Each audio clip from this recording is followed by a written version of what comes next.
علی بھائی اگلا سوال ہے 13 اور 14 فروری 2020 کو مسلم دنیا کے ہیرو اور ترکی کے صدر رجب طیب اردغان حفظہ اللہ تعالی حفظہ اللہ تعالی 2 روزہ دورے پر پاکستان آئے اور پاکستان کی پارلیمنٹ کے مشترکہ سیشن سے بڑا جاندار خطاب بھی کیا. اس حوالے سے آپ کی کیا رائے ہے؟ میں بہت خوش ہوں جی الحمدللہ. اور آپ نے دیکھا پچھلے دنوں ایک لسٹ بھی جاری ہوئی ہے most popular leader in Muslim world, ان میں پہلے نمبر پہ طیب اردغان کا نام ہے. اور دیکھ لیں آپ مسلسل آلموسٹ آپ سمجھ لیں 20 سالوں سے وہ گورنمنٹ کے اندر ہی ہیں. اس بندے کا آپ اگر بلٹ اپ دیکھیں جا کے آپ ویکیپیڈیا پہ لکھیں تو آپ کو پتہ چل جائے گا. اس وقت ان کی آلموسٹ 65 ایئرز ایج ہے اور یہ پہلے استنبول کے میئر منتخب ہوئے تھے. استنبول کا 40 سال پرانا مسئلہ تھا پانی کا، انہوں نے وہ حل کیا. اس سے پھر آہستہ آہستہ انہوں نے اپنی وہ جسٹس اینڈ ڈیولپمنٹ پارٹی بنائی. ایک ہماری بھی پی ٹی آئی ہے، ایک وہ بھی پی ٹی آئی ہے. آپ فرق دیکھ لیں. اور انہوں نے ڈیلیور کیا. قومی ہیرو ہیں. کسی نے سوچا تھا جس طرح پاکستان میں اسٹیبلشمنٹ سٹرانگ ہے نا، اسی طریقے سے ٹرکی میں تھی. لیکن آپ دیکھ لیں جب چند لوگوں نے ایکسٹرا جوڈیشل طریقے سے گورنمنٹ کا تختہ الٹنے کی، مارشل لا لگانے کی اور بدماشی سے حکومت پہ قبضہ کرنے کی کوشش کی ہے تو عوام ٹینکوں کے آگے لیٹی ہے. اور مسجدوں سے جناب اعلانات ہوئے ہیں کہ نہیں کریں گے. تو سر یہ پھر لیڈر اپنا آپ بنواتا ہے نا. یہاں سارے لوگ اردغان بننے کی کوشش کرتے ہیں، پہلے آپ اپنے کرتوت تو دیکھیں. ہمارے لیڈرز کے اس طرح کرتوت ہیں کہ لوگ ان کے لیے سڑکوں پہ نکلیں گے؟ بالکل ایسا نہیں ہوگا. باقی جو انہوں نے تقریر کی ہے نا جی، میں وہ ساری تقریر سنی ہے. مجھے بڑی خوشی ہوئی ہے کہ ہمارے حکمران، ہمارے پولیٹیکل لیڈرز چاہے وہ حکومت میں ہو یا اپوزیشن میں ہو، ان کی جرت نہیں ہے کہ وہ باتیں کر جائیں جو ہماری پارلیمنٹ میں وہ بندہ آ کے کر گیا.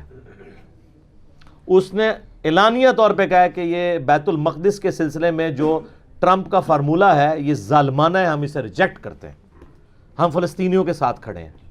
اس نے اعلانیہ کہا ہم کشمیریوں کے ساتھ کھڑے ہوئے ہیں. اور اس نے کہا مجھ پہ دباؤ ہے FATF کے حوالے سے، فائنینشل ایکشن ٹاسک فورس، جو آپ کو پتہ ہے نا وہ جو دہشت گردی کے لیے فنڈنگ ہوتی ہے، اس کے حوالے سے ایک انٹرنیشنل فورم بنا ہوا ہے. جو ہم اکثر کہتے ہیں ہم گرے لسٹ میں آ گئے ہیں، وائٹ میں جائیں گے کہ بلیک میں جائیں گے. آج وہ مجھے پتہ چلا اجلاس بھی ان کا شروع ہو گیا. اللہ تعالیٰ پاکستان کے حق میں بہتری والا معاملہ فرمائے، آمین ثم آمین. یہ بڑا سینسٹیو مسئلہ ہے. یہاں تو لوگ کہہ رہے ہوتے ہیں نا کہ جی جناب IMF نو کہہ دو جناب کوئی پیسے واپس نہیں کرنے، نہیں تے آیا جے گوری.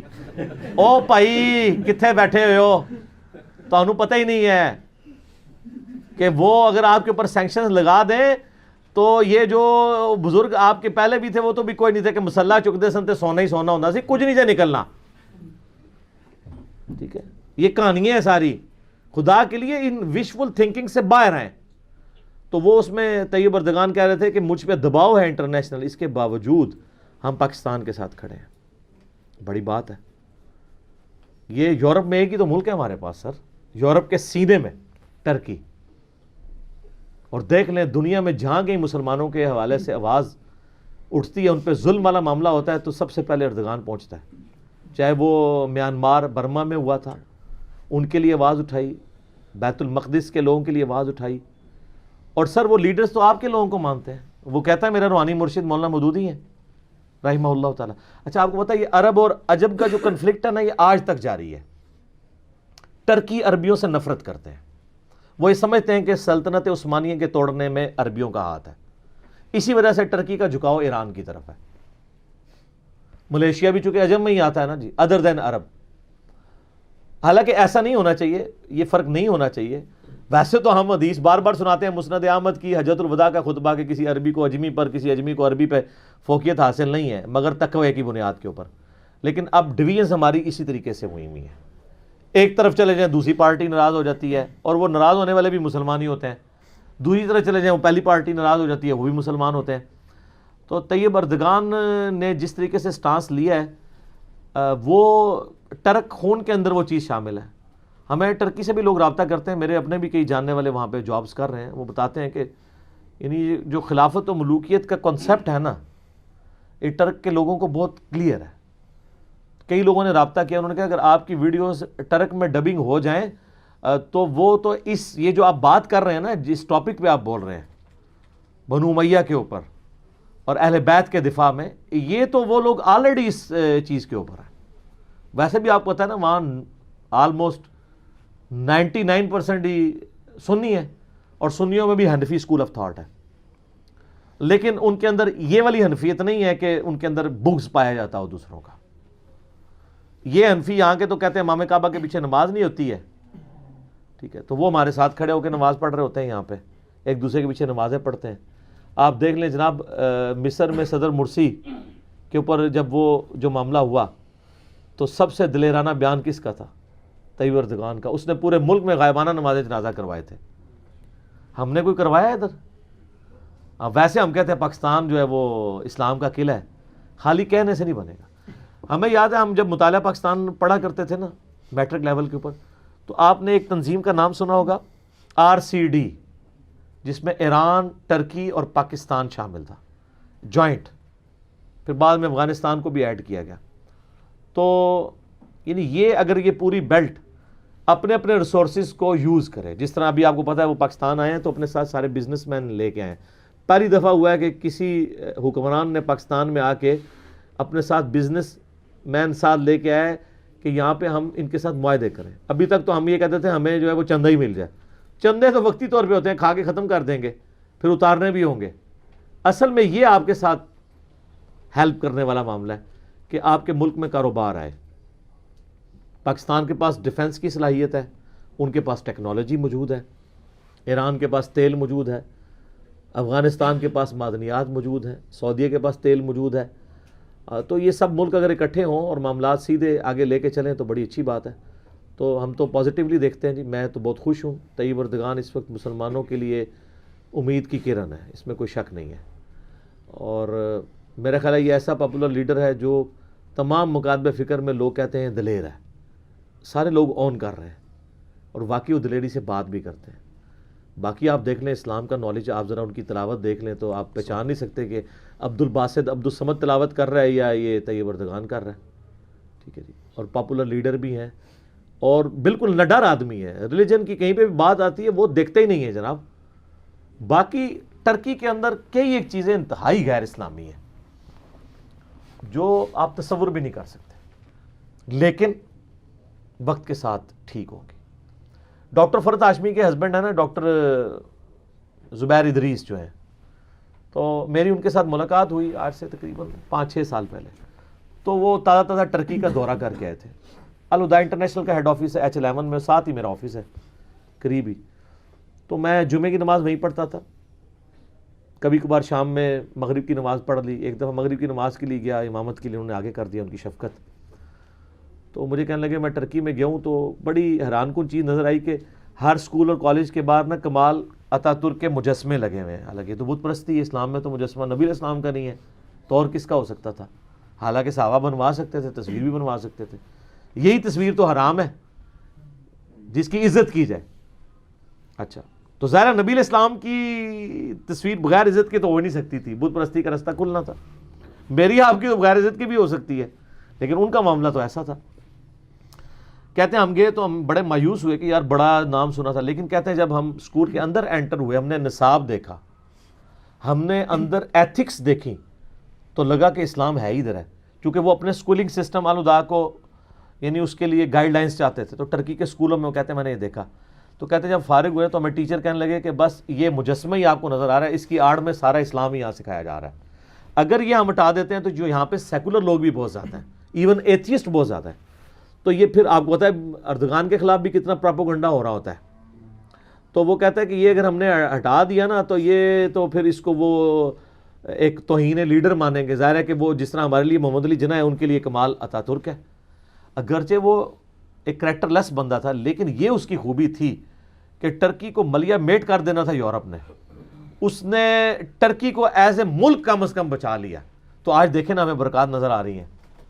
آپ پتہ ہے ٹرکی کا جھنڈا ریڈ کلر کا ہے، پورا ریڈ ہے. کیوں؟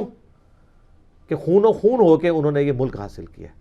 کیونکہ سلطنت عثمانیہ جب ٹوٹی تھی تو ٹرکی اس کا سینٹرل پوائنٹ تھا، دارالخلافہ استنبول تھا.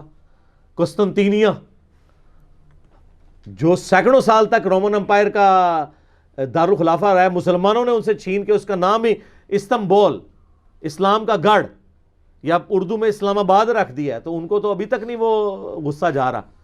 تو انہوں نے کہا تھا ہم ان کی اینٹ سے اینٹ بجا دیں گے, ان کا نام و نشان دنیا سے مٹا دیں گے.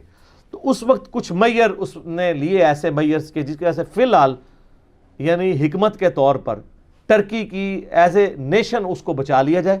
اس کی وجہ سے اس نے بڑے اینٹی اسلامک کام بھی کیے, عربی رسم الخط ختم کر دیا, اس طریقے سے مسجدوں پہ پابندیاں اور قرآن حکیم کے والے سے پابندیاں, یہ ساری چیزیں لگائیں. وقتی طور پہ تو ظاہر اسلام تو دلوں سے آپ ختم نہیں کر سکتے نا. آپ دیکھ لیں یہ رشین سٹیٹس آزاد ہوئی ہیں, 90 سال تک مسجدوں پہ تالے رہے ہیں.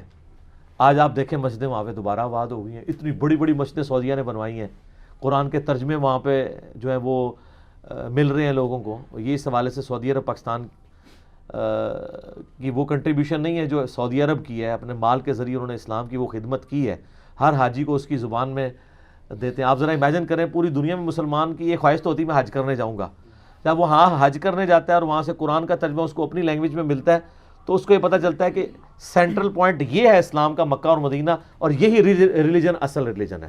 ورنہ جس طرح قادیانیت نے پنجے گھاڑنے کی کوشش کی تھی ان رشین سٹیٹس میں تو معاملہ تلپٹ ہو جانا تھا. لیکن اس وقت ان سٹیٹس کے اندر جو مفتی اعظم ہیں زیادہ تر تو وہ عرب سے گئے ہوئے ہیں, مدینہ یونیورسٹی کے یا ام القرا یونیورسٹی کے, اور وہ ان کو سپورٹ کرتے ہیں, ان کو فائنینشیل سپورٹ کرتے ہیں. یہ بہت بڑی نعمت ہے, اس لحاظ سے میں سعودی عرب کی تعریف کرتا ہوں. باقی وہاں پہ جو فریڈم آف ایکسپریشن کے اوپر پابندی ہے وہ ہم ظاہر اختلاف رائے کرتے ہیں. تو ٹرکی بھی بہت بڑی نعمت ہے اس وقت مسلمانوں کے لیے, اور آپ کو پتہ ہے یہ عنقریب پابندی بھی اٹھنے والی ہے انشاءاللہ تعالیٰ ٹرکی سے. وہ جو 100 سال والی پابندی تھی نا, اور اسی کی وجہ سے یہ بڑے ان کے پیٹ میں مروڑ ہیں, اور یہ چاہتے اسی لیے انہوں نے کو کروانے کی بھی کوشش اس وقت کی تھی کہ دوبارہ سے ان کو دھکیل دیا جائے. لیکن اللہ تعالیٰ نے اپنا غلبہ کروانا ہوتا ہے الحمدللہ, اور امید ہے اب جو ریولوشن آئے گی وہ عجم سے ہی آئے گی. ڈاکٹر سراج صاحب جو کہتے تھے نا کہ اللہ کے عذاب کا کوڑا پہلا عربیوں پہ پڑے گا, اس لیے کہ ان کی زبان میں قرآن آیا تھا. اجمیوں کو تو بینیفٹ آف ڈاؤٹ پھر بھی مل سکتا ہے, عربیوں کو نہیں. اور یہ اب ساری ریولوشن عجم سے اٹھنی ہے انشاءاللہ تعالیٰ, اور عربی بھی اس کا حصہ بنے گا. لیکن عرب کو اللہ تعالیٰ نے امامت سے محروم اس حوالے سے کر دی ہے. باقی ہے کہ الٹیمیٹلی امامت جو ہے وہ تو عربیوں کے پاس ہی آنی ہے. امام محمد مہدی جو ہیں وہ ہاشمی ہوں گے, فاطمی سید ہوں گے, لیکن ان کے لیے جو سپورٹ ہے وہ عجم کے لوگوں کی ہوگی. وہ تو احادیث موجود ہے نا کہ خراسان کے علاقے سے یہ سارے معاملات ہوں گے. تو یہ پوری بیلٹ افغانستان, ایران, پاکستان کی یہ نبی الاسلام کے مبارک زمانے میں خراسان کہلاتی تھی.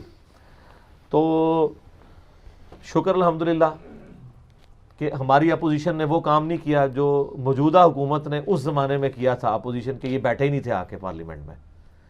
اپوزیشن نے کوئی شور شرابہ نہیں کیا, پورا بیان سنا ہے, کھڑے ہو کر استقبال کیا ہے بڑے اچھے طریقے سے. اور میں کہتا ہوں کہ ہمارے بزدل وزراء جو باتیں نہیں کر سکتے ڈر کی وجہ سے, وہ ساری باتیں دلیری کے ساتھ اردگان نے پارلیمنٹ کے اندر کی ہیں.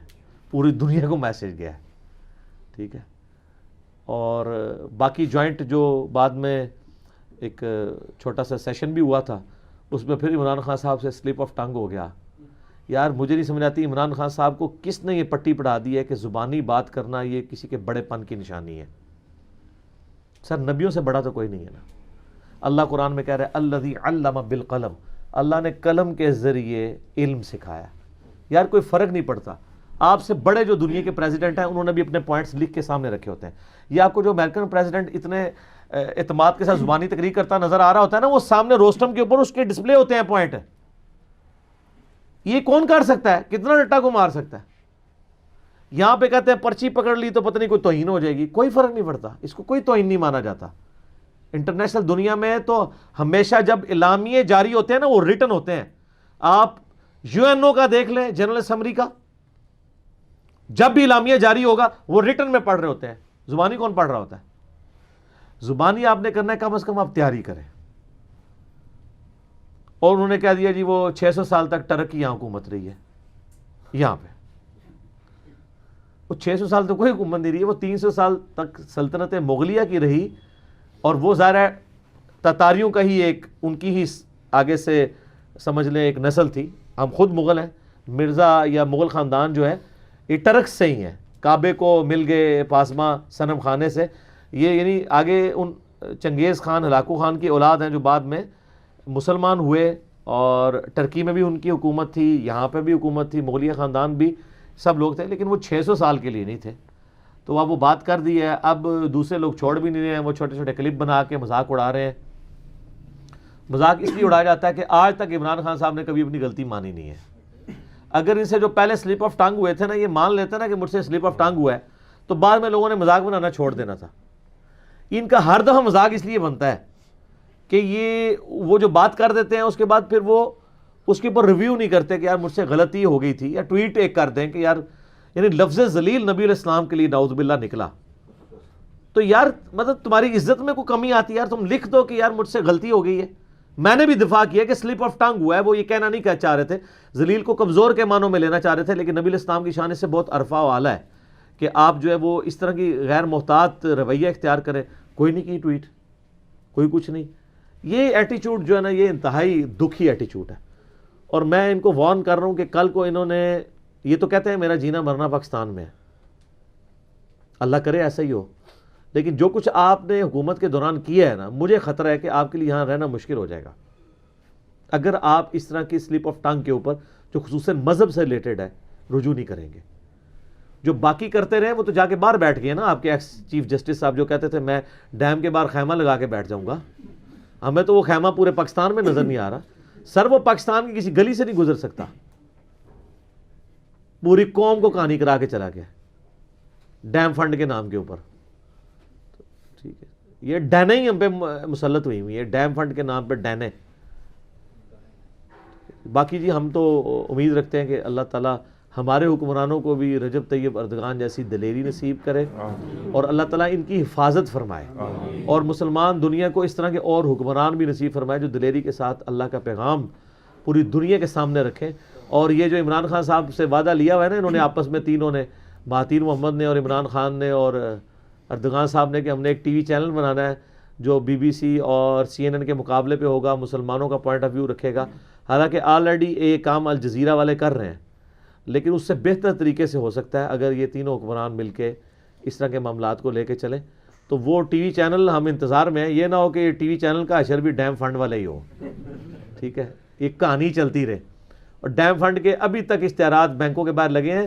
میں بار جس بینک میں جاتا ہوں میں کہنا یار اینو لاؤ, کہتے ہیں سر جی بڑا سختی نہ آرڈر ہے, نہیں لانا. یعنی بڑی سختی سے آرڈر ہے کہ کہانی کرا کے رکھنی ہے. ساڈا مولوی بھی کہانی کراندہ ہے, ساڈا پولیٹیشین بھی کہانی کراندہ ہے, سب کہانی باز, اور ساڈی عوام بھی کہانی کراندی ہے. عوام بھی کہانی باز ہے, عوام بھی ہر جگہ پہ جدھر جس کا دا لگتا ہے وہ کرتا ہے. اللہ تعالیٰ ہماری اصلاح فرمائے, آمین ثم آمین.